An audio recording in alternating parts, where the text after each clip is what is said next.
ဒီနေ့ဒွင်းကြီးအုံလို့လေးတူစားပြမှာဖြစ်ပါတယ်နော်ဒွင်းကြီးအုံလို့လေးကိုအခုလိုရတယ်မှာဒွင်းကြီးပေါ်တဲ့ချိန်မှာဒွင်းကြီးတက်မစားချင်ဆိုဒွင်းကြီးအုံလို့လေးလောက်စားဖို့အကြံပေးလိုက်ပါတယ်နော်ဒွင်းကြီးလေးကို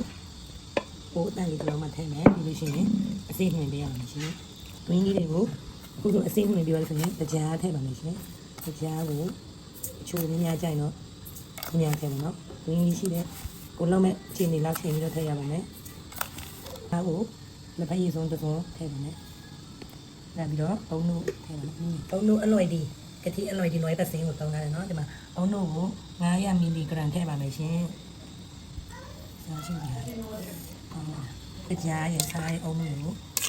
နောက်ဝင်တော့ရေ1လီတာလောက်ထည့်ပါမယ်ရှင်ထည့်နော်ရေအများကြီးလဲကျင်းဝိုင်းစားမကောင်းပါဘူးဒီလီတာလောက်ထည့်မယ်နော်ဒီမြုပ်ရုံနဲ့ဒါဆိုရင်ဒီအုံတို့ကိုကြိုတင်ပေးရမှာဖြစ်ပါတယ်အခုပေးရမှာဖြစ်ပါတယ်နော်ဒီမှာနော်ဒွင်းကြီးအုံတို့လေဒွင်းကြီးတွေကို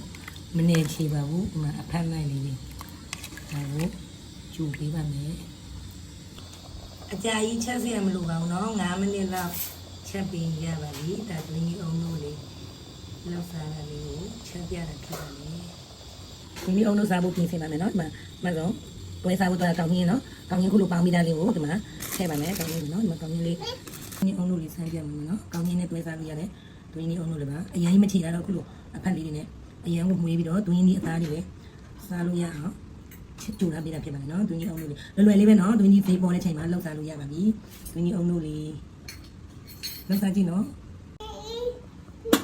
ကောင်းကြီးအုံလို့လေးစားပါလို့မယ်နော်ဒီမှာ